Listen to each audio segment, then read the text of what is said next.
За юу хийсэн залуусаа юу хийцгээж байна. Тэгээ та нарын харж байгаачлан би 10,000 subscribe хүрсэн. Тэгээ та нарт баярлалаа. Том суугаатай харьцуулахад энэ бол нэг тийм том зүйл биш ч гэсэн миний хувьд бол нэлээд том зүйл. Намайг үздэг дэмждэг хүмүүстээ баярлалаа. Тэгээ дахиад нэг таларсан баярлсан сэтгэлээ илэрхийлье. We did it.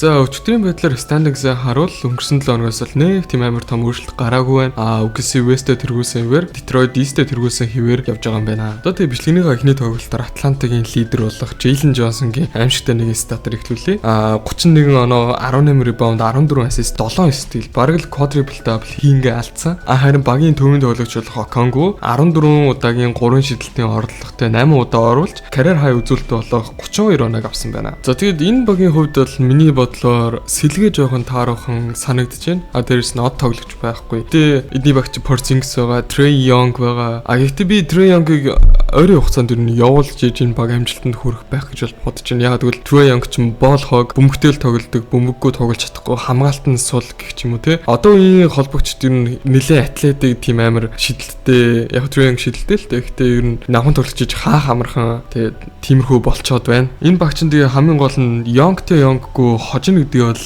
өнгөрсөн өдрөлж харуулсан. Тэгээ энэ өдрөлж гэсэн нь харуулдаг байх шиг байна.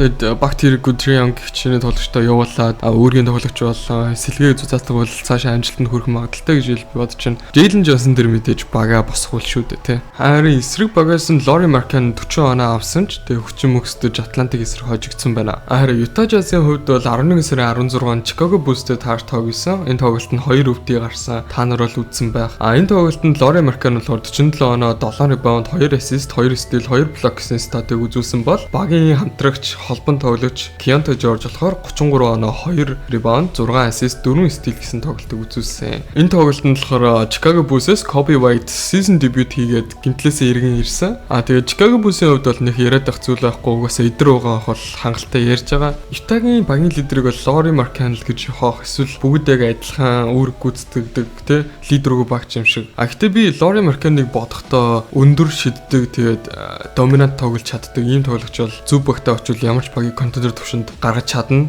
Тэгээд Utah Jazz биш яг зөв багтаа очиж гэрэлт хэрэгтэй болов гэсэн бол миний бодол байгаа. Тэрэн дээр тэр сая сүүлийн хэдэн тоглолтод 49 дэх оноо авч маад ер нь зах зээлд хүнээ нэмээд ах шиг байна. Тэгээд солилцоонд ороод зөв багтаа очиасаа гэсэн бол миний бодол байгаа. Зөв багтаа очивол энэ тоглогч бол бүр нэрээ амар хэрэгтэй. Багийн ихний тоглооны сонголт ш 2 дахь юм уу 3 дахь тоглооны сонголт ч юм уу те. Тийм байвал үнэхээр тохиромжтой. Тоглолтын үед мэдээж 2 өвдөө гарсан.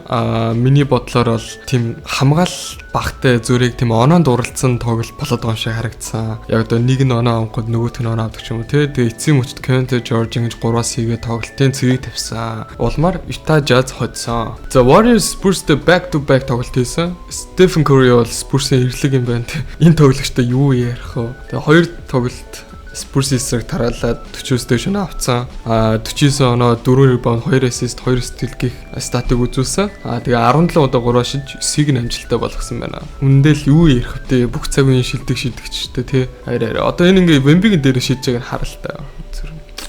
Perfect. Дараагийн таарч тоглосон баг нь бол New Orleans Pelicans байсан. Тэгээд энэ тоглолтод Moses Moody үнэхээр дажгүй тоглож 32 оноо авсан. 32 оноо авахтаа 12 удаа 3 шидэж 8-ыг нь оруулсан байна. За нөгөөлний Nikola Jokic гэж өдөрлийн 7 дахь triple double Minnesota-гийн эсрэг хийсэн. 27 оноо 12 rebound 11 assist-ийг хийсэн байна.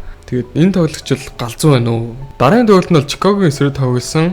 Энэ тоглолтод хожигдсан боловч Nikola Jokic 8 дахь triple double 36 оноо 18 rebound 13 assist-ийг өгсөн байна. Тэгээ энэ янзаараа Nikola Jokic ингэж үлрэлийг дуусгаад MVP авчих юм бол маргах хүн байхгүйс тий. Тэгээ бодъё. Энэ үлрэлт ингэж MVP авчвал 6 үлрэл дараалж MVP авах боломжтой байсан цоргоос тоглогч уу тий. За Denver гэсээс манай Denver-ийн X тоглогч Michael Porter Jr. бурхангүй газрын бомб галзуурн гэдэг шиг тий. Бүр галзуу тоглолтуудыг үзүүлж илээ. Өөрт нь бол сайн л шүү дээ. Тэгээ карьерийнхаа статик сайжруулах ч юм уу те. Эсвэл зах зээл дээр үн цэнэ жоохон нэмэх те боломжууд бол байна шүү дээ те. Cavs Memphis 2 таарч тоглосон. Тэгээ энэ тоглолтын дээр Donovan Mitchell 30 оноо авснаар Memphis-ийг comeback хийж хоцсон байна. Тэгээ дараагийн тоглолтын дээр Bucks-тэй бас таарч тоглосон. Энэ тоглолтын дээр Donovan Mitchell бас л 37 оноо авч багаа хожил хөтөлсөн байна. Тэр нь бол Cavs-ыг хараад байхад гэмтэл бэртэлгүй бол стил тэг хүчтэй баг хэвээр байгаа. Тэр нь бол нэг асуудалгүй харагдаад байгаа. асуудалгүй плей-оффд ороод асуудалгүй хэрэг гэмтлгүй бол бараг финал хүрэх ч юм уу тий. За Bucks Charlotte тааш тоглосон тэгээс үзэлцээр байгаа лөвдий гараад Bucks хоцсон.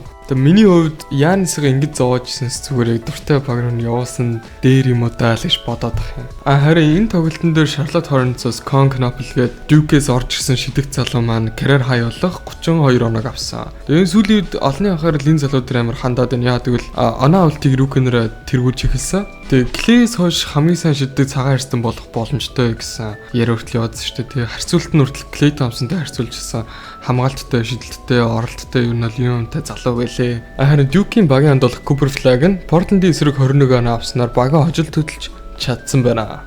Эцээцэд. Тэгээ ер нь Cooper Flag-ийг хараад байхад ер нь consistent санагдаад байгаа. Бүх ассистуудаараа ер нь топ 5-д яваад л рүүкнер дундаа. Тэгээ ер нь явандаа илүү ихтгэлтэй болоод ирэхээр сайжрах хоол гэсэн хүлээлттэй байгаад байна. Яг бол энэ хүн чинь асар том хүлээлттэй орж ирсэн. Дарамт шахалт зөндөө байгаа. Тэгээ бас хэцүү байх үед байгаа хаа дөнгөж 18-тай өгчтэй. За Spurs Sacramento Kings-тэй таарч тоглосон. Тэгээ энэ тоглолтод болохоор De'Aaron Fox 28 оноотой double хийж багаа хожил төлж чадсан. Тэгээ энэ баг нэг муу мэдээтэй. Муу мэдээ нь юу гэхээр Wembanyama гимтсэн. 2-3 хоног лүү 1-2 хоног талбайд гарахгүй гэсэн. За Suns Pacers хоёр тоглосон. Тэгээ энэ тоглолтод Booker 33 оноо, Dylan Brooks 32 оноо авснаар хоцсон байна. За тэгээ Detroit-аас Pacers-тэй тоглосон. Энэ тоглолтод Jalen Duren 31 оноо 15 ребаунд авсан. Бүр үнэхээр амар тоглосон. Jalen Duren хараад тахад энэ жилээс илүү тийм өөрийн гэсэн давталгааны санаачлагтай болсон юм шиг харагдаад байгаа. Өмнө нь бол тэгээ багийнхныхаа өгсөн пас дамжуултыг л дээшээ явдаг, барыг тиймэрхүү төбөөс ч самраас бөмбөг авдаг. Энэ жил бол өөрийн гэсэн тийм санаачлагтай болоод байна. Дээрэс нь Cade Cunningham гэдэг тоглогч энэ багийг контендер төвшнийх болгоод байгаа юм шиг санагдав. Яг тэгвэл Cade Cunningham байхгүйгээр энэ баг ингээ хожоод яваад байгаа. Энийг бол би нэг хөөсрөл гэж бол харахгүй байна. Үнэхээр хамгаалтандаа сайн, дээрэс нь энэ жилээс давталгааны чанар нь хүртэл сайжраад ирсэн байна. Антони Эдвардс бага манлайлан Kings-ийн эсрэг хожил авч чадсан байна. Гэтэ яг үйлрэлийг яг бидний хүлээжсэн шиг сайн ахиулж чадахгүй байгаа ч гэсэн плей-оффд орох нь бол батал баг. За Clippers Boston хоорондоо тааш тоглосон. Clippers-ээс Harden 37 оноо 7 ребаунд 8 ассист өгсөн бол Boston-оос Jaylen Brown 33 оноо 13 ребаунд 3 ассистыг өгсөн байна. Clippers-ийн Harden бол энэ насан дээр бол гоё тоглож байна. Тоглолтын үр дүн бол Boston хоцсон. Boston Tatum-ыг эртэл ерхий тисээд яваад ивэл бас боломж байх ч юм уу байхгүй ч юм уу сайн мэдэхгүй байна. Ямар ч Jaylen Brown бол багийн лидер биш юм байна гэдэг бол би нүр бардам хэлж чаднаа. Яг миний хувьд ч гэхдээ. За Kevin Durant Portland-ийн эсрэг 30 оноо авч бүр ингээд blowout авталж хоцсон байна. Сүүлд бас Magic-ийн өдөөс хожлын шидэл мэдлэлт хийгээд байх шиг байсан. Ерөнхийдөө бол Kevin Durant-ыг яах гэж авчирсан бэ гэвэл эзэгтэй хүмүүчүүд оноо авах гэж дээрээс нь одоо яг тийм л байгаа юм л да. Оноо авч чадахгүй үед хэн оноо авах вэ? Kevin Durant тэгээ од тоглогч. Энэ багт өмнө жил үйл хэрэгтэй байсан. Тэр нь Kevin Durant-лээс нь энэ жил яг зөв хүнийг авчирсан гэдэг нь бол харагдаж байгаа. За Shai Gilgeous-Alexander Charlotte-ийн эсрэг бас л нэгэн 30-аас дээш оноотой тоглолтоо хийсэн. Тэгээ миний хувьд back to back champ авахд барыг асуудалгүй харагдаад байгаа. Дээрээс нь энэ үлрэлт бас шинэ рекорд тогтоож магадгүй санагдсан. Тэр нь юу гэхээр GSV 2015-аас 16 оны үед 73-9 гэсэн амжилтыг тогтоож исэн бол энэ жилийн OKC тэр 73-9-ийг бараг эвдчих юм санагдаад байгаа юм. Бараг 82 мөр ч юм уу те. Ер нь бол бараг эвдчих санаатай санагдаад байгаа. Tyrese Maxey Clippers-ийн эсрэг бас нэгэн гайхалтай тоглолтыг үзүүлж багаа хожигдталсан байна. Capingi энэ дээр Luka Doncic 24 оноо 12 ассист, Austin Reeves 31 оноо авч Pacers-ыг хоцсон байна. Ерөнхийдөө энэ хоёрын хостол бол үлрэл эхлэхээс одоо хүртэл нь үнэхээр сайн хэрэгжиж яваад байна. За тэгээд дараагийн тоглолт болох Milwaukee Bucks-ийн эсрэг Luka энэ үлрэлийн 4-40 оноотой тоглолтыг хийсэн байна. За тэгээд Utah Jazz-ийн эсрэгээс Luka 37 оноотой double гүйцэтгэсэн. Гэхдээ энэ тоглолтод бол маш онцгой тоглолт байсан. Тэр нь юу гэхээр LeBron James талбайдаа буцаж ирсэн. LeBron ирээд энэ багийн уур амьсгалыг, энэ багийн chemistry-г эвдэн те LeBron ирээд те амжилт буурна гэж яриадсэн хүмүүст LeBron маш жижигхэн салавчийг өгөөд амжсан. Тэгээд LeBron энэ жил 40 настай 23 дахь үлрэлтэд тоглож байгаа. Одоо лигийн түүхэнд анхны хамгийн олон үлрэлт тоглосон тоглогч болчлоо. Өнөөдөр талбайд гарснараа. Тэгээд би 40 настай чиний дуртай тоглогчоос илүү байгаа шүү гэдгийг бол баг харуулж байгаа юм шүү те. Тэгээд энэ хартаа LeBron ингээд DeAndre Ayton руу ингээд лоб хийж байгаа байхгүй те. Ayton тоглолтын дараа ярилцлаган дээр би ингээд LeBron сандралдаа 2 удаа ингээд лоб авж байна. Өнөөдөр 2 дахь нь байлаа. Хинийх нь бол би ингээд 8 дугаар ангид LeBron-ы camp дээр байхдаа LeBron-оор лоб хаяулжсэн ингээд энийг ярьжсэн. Тэгээд LeBronтэй анх удаага баг ууж тоглоход үнэхээр гоё байна гэж ирсэн. За тэгээд нэмэлт мэдээллүүдээс бол AD-ийн Mavs-чод нийт тоглосон хугацаанаас нь DeAndre Ayton илүү хугацаанд тоглосон байна. За тэгээд Luka чөлөө шидэж байгаа орлогоороо Lakers-ийн бүх цагийн нэгт бичиж байна. Anthony Davis-ийг солино өдөргээл зөндөө шуум гараад байсан. Харин Mark Cuban эргэж ирсний та нар мэдэж байгаа. Тэгээд Mark Cuban Anthony Davis солигдохгүй гэж хэлсэн. Харин Kyrie энэ сизон тоглолт төлөвлөгөөтэй бэлтгэлүүдээ хийж байгаа. Дээрээс нь яг өнөөдөр плей-офф эхэлж исэн бол Kyrie тоглож чадхаар хэмжээнд байгаа гэсэн бэлээ. Steph Carter-ыг гүйцэж бүх цагийн оноо олтороо 22-т орж ирсэн байна. Rookie ranking-ийн Charlotte Rookie тэргүүлж эхэлсэн байна. Харин гэмтлийн үед шилбэний урагдалж онцтойгоор хэдэн 7 хоног л гарахаар болсон. Wembanyama яг адилхан зүүн шилбэний урагдлагын онцтойгоор хэдэн 7 хоног бас талбайд гарахгүй. Янас ч гэсэн мөн адилхан зүүн цавны гэмтлэр 1-2 хоног талбайд гарахгүй гэсэн мэдээлэл байсан. Гэх мэдчлэн сүүлийн хэд хоног NBA-ийн тоглолтууд болон эргэн тойронд иймэрхүү зүйлүүд болсон байна. Тэгээд тэр бүгдийг нэг нуршихгүйгээр хурд яриад явах хичээлээ. Тэгээд энэ хүртэл үзсэнд баярлалаа. Намайг дэмжиж subscribe болон лайк дараарай. Баяр та.